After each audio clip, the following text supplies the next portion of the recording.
Dalam kesempatan ini saya akan bawakan satu bab dalam kitab Tauhid yang berkaitan dengan wajibnya kita mengikuti dalil. Tidak boleh kita mentaati ulama dan umara dalam mengharamkan apa yang Allah halalkan atau dalam menghalalkan apa yang Allah haramkan. Saya akan bacakan babnya di dalam kitab Tauhid di bab yang ke-37 atau bab yang ke-38 karena ada perbedaan tentang urutan bab dalam beberapa nuskhah kitab Tauhid dari orang-orang yang dari para ulama atau masyayikh yang memberikan urutan babnya. Ada yang menyebutkan bab 37, ada yang menyebutkan bab 38. Judul dari bab ini Man ata'al ulama wal umara fi tahrimi ma ahallallahu aw tahlili ma harramallahu faqad ittakhadhahum arbaba min dunillah. Perhatikan, yang kita bahas ini babnya dari kitab Tauhid yang ditulis oleh Syekhul Islam Muhammad bin Abdul Wahhab rahimahullah. Dan saya pakai syarahnya yaitu Fathul Majid, syarah kitab Tauhid oleh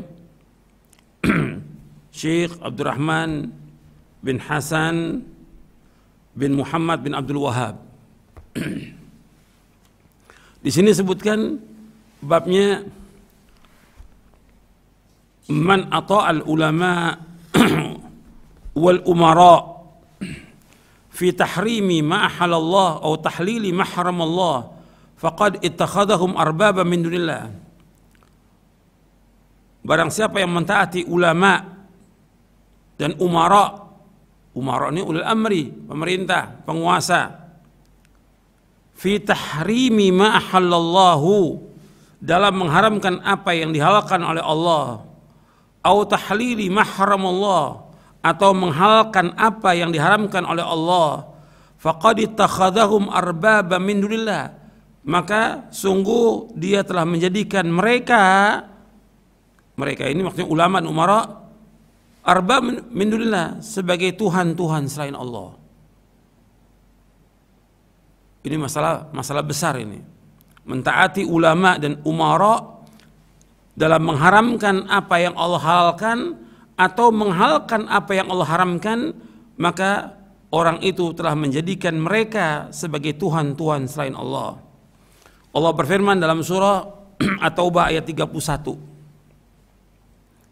Allah berfirman, ittakhadhu ahbarahum wa ruhbanahum arbaba min dunillah wal masih ibn Maryam wa ma umiru illa liya'budu ilaha wahida la ilaha illahu subhanahu amma yusyrikun. Mereka menjadikan ulama-ulama mereka dan pendeta-pendeta mereka sebagai tuhan-tuhan selain Allah, dan juga mereka menjadikan Isa Al-Masih putra Maryam sebagai Tuhan selain Allah. Dan tidaklah mereka diperintah melainkan untuk beribadah hanya kepada satu Tuhan, satu ilah, yaitu Allah SWT. Tidak ilah yang berhak diibadahi dengan benar melainkan hanya Allah. Maha suci Allah dari apa yang mereka persekutukan. Kemudian dibawakan di sini oleh Syekh Muhammad bin Abdul Wahhab rahimahullah perkataan dari Ibnu Abbas. Ibnu Abbas mengatakan, Ibnu Abbas radhiyallahu anhuma, yushiku an tanzila alaikum hijaratun minas sama aqulu qala Rasulullah wa taquluna qala Abu Bakr wa Umar. Kata Ibnu Abbas radhiyallahu anhuma, hampir saja akan turun kepada kalian batu-batu dari langit. Aku berkata telah bersabda Rasulullah, kalian berkata telah berkata Abu Bakar dan Umar. Artinya kata Ibnu Abbas, aku khawatir bila kalian ditimpa hujan batu dari langit. Aku mengatakan kalau Rasulullah, kalian mengatakan Abu Bakar dan Umar. Athar ini diriwayatkan oleh Imam Ahmad dalam musnadnya, begitu juga Ibnu Abdul Bar dalam kitab Jami' Bainul Mufadli dan yang lainnya, dan sanadnya hasan. Perkataan Ibnu Abbas juga ada lafadz yang lain yang dibawakan, yaitu Ibnu Abbas mengatakan, arahum sayahlikun, aku melihat mereka ini akan binasa. Aqulu qala Rasulullah wa yaqulu naha Abu Bakar wa Umar. Aku berkata telah bersabda Rasulullah SAW, kalian mengatakan Abu Bakar dan Umar telah melarang. Ini diriwayatkan oleh Imam Ahmad dalam Musnadnya juz yang pertama. Ibnu Abbas radhiyallahu anhuma menyebutkan ini karena ada yang menyampaikan kepada Ibnu Abbas bahwasanya Abu Bakar dan Umar itu melarang haji tamattu'. Haji tamattu dibenarkan dalam Al-Quran. Allah menyebutkan dalam Al-Quran tentang tamattu. Haji itu ada haji qiran, ada ifrad, ada tamattu. Bahkan sebagian ulama menjelaskan tentang wajibnya. Dan Nabi menyuruh para sahabat untuk melakukan haji tamattu. Ketika Nabi menunaikan ibadah haji, Nabi mengambil haji qiran, tapi Nabi menyuruh semua para sahabat yang tidak membawa hadyu, artinya nggak bawa hewan hadyu itu, mereka disuruh untuk melakukan haji tamattu. Artinya umrah dulu, setelah umrah kemudian mereka tahallul dan mereka kemudian halal. Yang tadi dilarang, umpamanya nggak boleh bercampur dengan istrinya. Setelah mereka tahallul itu udah halal lagi mereka untuk bercampur. Makanya dikatakan tamattu, bersenang-senang. Kemudian setelah itu nanti tanggal 8 Dzulhijjah baru mereka memakai ihram lagi untuk menunaikan ibadah haji. Jadi laksanakan haji tamattu ini, umrohnya bisa bulan Syawal, di bulan-bulan haji, Dzulqa'dah, Dzulhijjah. Artinya haji tamattu itu diperintahkan oleh Rasulullah SAW. Diperintahkan oleh Rasulullah SAW. Makanya Ibnu Abbas berpegang, haji tamattu ini diperintahkan Rasulullah. Abu Bakar dan Umar melarang tamattu. Termasuk juga Utsman. Ditentang. Kata Ibnu Abbas, mereka akan binasa. Aku berkata, kalau Rasulullah, kalian mengatakan Abu Bakar melarang. Kita nggak tahu tentang kenapa Abu Bakar dan Umar itu melarang. Wallahu a'lam. Tapi di sini yang kita jadi syahid di sini dalam kitab pembahasan kita. Artinya nggak boleh kita mentaati siapapun dia. Di sini orang yang paling mulia ini, dua sahabat yang paling besar yang wajib kita untuk mengikuti keduanya. Tapi begitu dia salah nggak boleh kita ikut. Dan dua-duanya jamin masuk surga. Abu Bakar dan Umar. Kata Ibnu Abbas, aku melihat mereka ini akan binasa, akan menemui kehancuran, kebinasaan, karena orang yang menyalahi sunnah Rasulullah akan binasa menurut nas Al-Quran dan juga penjelasan para imam. Kalau orang sudah menyalahi sunnah Rasulullah, mengikuti hawa nafsunya, dia pasti binasa. Bahkan Allah akan memberikan fitnah dan azab bagi orang-orang menyalahi sunnah Rasulullah SAW sesuai dengan nas Al-Quran. Allah berfirman dalam surah An-Nur di ayat 63, falyahdharil ladzina yukhalifuna an amri an tusibahum fitnatun aw yusibahum adzabun alim. Hendaknya berhati-hati orang-orang yang menyalahi sunnah Rasulullah, mereka akan ditimpa fitnah atau azab yang pedih. Ini kebinasaan ketika menyalahi sunnah Rasulullah SAW. Perintah Rasulullah disalahi akan membawa kebinasaan. Kemudian juga disebutkan bahwa Ibnu Umar radhiyallahu anhuma itu menyuruh orang untuk melakukan haji tamattu. Ibnu Umar, anaknya Umar. Kemudian orang-orang mengatakan, bapakmu Umar melarang untuk tamattu. Kata Ibnu Umar, afa kitabullah azza wa jalla ahaqqu ayyuttaba'a Umar. Apakah kitabullah azza wa jalla yang berhak untuk kita ikut atau Umar? Yang jelas yang kita ikut kitabullah. Karena dalam kitabullah, dalam surah Al-Baqarah itu disebutkan tentang masalah haji tamattu. Dalam surah Al-Baqarah, nanti antum mencatat ayatnya dalam surah Al-Baqarah itu nas. Di dalam surah Al-Baqarah ayat 196. Jadi Allah menyebutkan dalam ayat itu, fa idza amintum faman tamatta'a bil umrati ila hajj famasayyatul hadi. Apabila kalian sudah merasa aman, barang siapa yang tamattu, melakukan haji tamattu, yang umrah kemudian haji, maka hendaknya dia melakukan pemotongan hadyu, apa yang mudah bagi dia. Artinya di sini Allah menyebutkan tentang haji tamattu dalam surah Al-Baqarah ayat 196. Dan Nabi juga menyuruh para sahabat untuk melakukan haji tamattu. Rasulullah yang memerintahkan demikian. Makanya kata Ibnu Umar radhiyallahu anhuma, apakah kitab Allah yang kita ikut atau perkataan Umar? Yang kita ikut adalah kitab Allah. Jadi ini penjelasan bahwasannya kita ini wajib mengikuti dalil, nggak boleh mengikuti perkataan ulama. Maka judul dari bab di kitab Tauhid ini untuk menjelaskan bahwa kalau sudah sampai dalil, kewajiban kita untuk ikut dalil. Maka dijelaskan oleh Syekh Abdurrahman bin Hasan Al-Syekh dalam kitabnya Fathul Majid. Kata beliau begini, ini panjang penjelasan beliau. Beliau menyebutkan, fal wajib ala mukallaf idza balaghahu dalil min kitabillah wa sunnati rasulih wa fahima makna dzalik ayantahi ilaihi wa ya'mal bihi wa in khalafahu man khalafahu. Wajib atas orang yang mukallaf, artinya yang sudah balik, apabila sudah sampai dalil dari Al-Quran dan Sunnah, dalil itu dari Quran dan Sunnah Rasulullah SAW, dan dia paham maknanya, maka dia wajib untuk mengikutinya dan dia wajib untuk mengamalkannya meskipun banyak orang menyalahinya. Yang kita ikut dalil.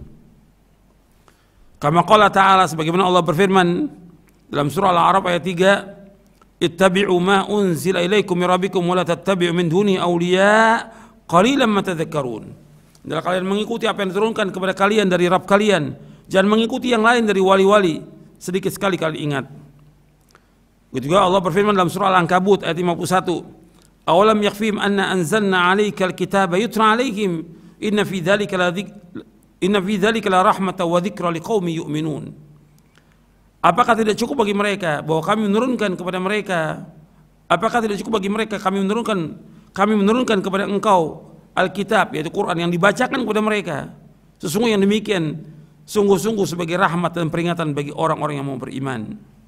Kemudian beliau menjelaskan lagi, ini panjang, beliau jelaskan, fayajibu ala man nasaha nafsahu idza qara'a kutubal ulama wa nadhara fiha wa arafa aqwalahum falyu'ridha ala ma fil kitab wa sunnah fa inna kulla mujtahidin min ulama wa man tabi'ahu wa intasaba ila madhhabi la budda an yadhkura dalilahu wal haqqu fil masrati wahid wal a'immatu musabuna ala ijtihadihim. Kata beliau begini, wajib atas orang yang menasihati dirinya apabila membaca kitab-kitab para ulama dan melihat kitab-kitab para ulama dan mengetahui perkataan mereka, hendaknya dia cocokkan perkataan ulama itu dengan Quran dan Sunnah. Perkataan ulama ini sesuai nggak dengan Quran dan Sunnah? Karena sesungguhnya setiap mujtahid dari para ulama yang mengikuti mereka dan menisbatkan dirinya kepada mazhabnya, dia wajib untuk menyebutkan dalil. Kalau disebut dalil apa? Quran dan Sunnah. Yang benar dalam masalah itu satu, dan para imam diberikan ganjaran, diberikan pahala atas ijtihad mereka. Jadi penjelasan dari Syekh Abdurrahman bin Hasan Al-Syekh dalam kitabnya Fathul Majid. Jadi kita wajib untuk mengikuti dalil, bukan mengikuti ulama. Karena di sini dari judul ini kalau orang dia mengikuti ulama atau umara dalam mengharamkan apa yang Allah halalkan atau menghalalkan apa yang Allah haramkan, dia menjadikan mereka ulama-umara sebagai Tuhan selain Allah. Dan Allah mencela orang-orang menjadikan ulama dan pendeta sebagai Tuhan dalam surah At-Taubah ayat 31. Jadi ini penjelasan yang harus kita ingat, kita wajib mengikuti dalil, bukan perkataan syekh, bukan perkataan imam, bukan perkataan yang lainnya, dalil. Ini dalam kita beragama, dan terus kita seperti itu dalam hidup ini.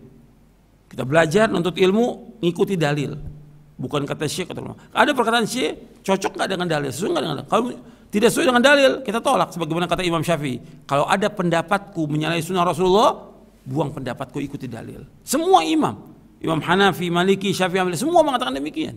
Semuanya, semua menyuruh kita untuk mengikuti dalil. Untuk lebih jelasnya lagi, disebutkan dalam muqaddimah sifat salat Nabi oleh Syekh Al-Albani, disebutkan perkataan para imam. Semua imam mengatakan ikuti Quran, ikuti sunnah, buang pendapatku. Kata Imam Abu Hanifah rahimahullah. Jadi yang pertama Abu Hanifah, kemudian Imam Malik, yang ketiga Imam Syafi'i, yang keempat Imam Ahmad. Kata Imam Abu Hanifah rahimahullah, tidak halal bagi seorang mengambil perkataan kami selama ia belum mengetahui dari mana kami mengambilnya. Disebutkan oleh Ibnu Qayyim dalam kitabnya I'lamul Muwaqqi'in. Begitu juga kata Imam Hanafi, apabila satu hadis sahih itulah mazhabku. Kemudian yang kedua Imam Malik bin Anas rahimahullah. Jadi Imam Abu Hanifah rahimahullah mengatakan demikian. Kemudian Imam Malik bin Anas rahimahullah mengatakan, sesungguhnya aku hanya seorang manusia. Terkadang aku benar, terkadang aku salah. Maka lihatlah pendapatku. Setiap pendapatku yang sesuai dengan Alkitab dan As-Sunnah, maka ambillah. Dan setiap yang tidak sesuai dengan kitab dan sunnah, maka tinggalkanlah. Dibuatkan oleh Ibnu Abdul Bar dalam kitabnya Jami' Bayanal Ilmi wa Fadlih. Kemudian yang ketiga Imam Syafi'i rahimahullah, beliau mengatakan setiap orang pasti terlewat dan luput darinya salah satu sunnah Rasulullah SAW. Apapun pendapat yang aku katakan atau prinsip yang aku tetapkan, kemudian ada hadis dari Rasulullah SAW yang ternyata bertentangan dengan pendapatku, maka apa yang disabdakan Rasulullah SAW itulah yang diambil dan itulah pendapatku. Jadi dalil itu pendapatku. Beliau juga berkata, setiap yang aku ucapkan namun ada hadis Nabi SAW yang sahih menyelisih pendapatku, maka hadis Nabi SAW itulah yang lebih patut diikuti. Maka janganlah kalian taklid kepadaku. Jangan taklid kepadaku. Ini dalam kitab Manaqib Al-Imam Asy-Syafi'i di juz yang pertama yang ditulis oleh Imam Al-Baihaqi, dan begitu juga dimuat oleh Ibnu Qayyim dalam kitabnya I'lamul Muwaqqi'in. Yang keempat yaitu Imam Ahmad bin Hanbal rahimahullah. Beliau mengatakan, janganlah kalian taklid kepadaku. Jangan kalian taklid kepada Imam Malik, jangan taklid kepada Auza'i, jangan taklid kepada Tsauri, tetapi ambillah dari mana mereka mengambil. Artinya mereka ini mengambil dalam beragama dalil dari Quran Sunnah. Kalian langsung kepada sumbernya. Jangan taklid kepada mereka, jangan begitu pendapat mereka. Ini perkataan Imam Ahmad, dimuat oleh Ibnu Qayyim dalam kitabnya I'lamul Muwaqqi'in. Jadi akhwan fiddin azakumullah, para imam sudah menjelaskan tentang kita wajib mengikuti dalil. Imam yang kita ikut dalil Quran dan Sunnah misalnya. Kalau sudah ada, itu kita ikut, selamat sudah. Dan itu akan membawa kepada ketenangan. Dalil itu akan membawa manusia kepada ketenangan, ketentraman, kesejukan, kebahagiaan, kenikmatan. Beda dengan orang mengikuti kata orang, nanti berubah lagi perkataan, berubah lagi. Tapi kalau ikut dalil, tenang dia. Meskipun semua orang menyalahi, ikuti dalil, itu akan selamat. Karena yang kita cari selamat. Karena Allah memerintahkan demikian dan Nabi SAW mengatakan demikian. Itu harus kita ikut. Mudah-mudahan yang saya sampaikan bermanfaat. Wassalamualaikum warahmatullahi wabarakatuh.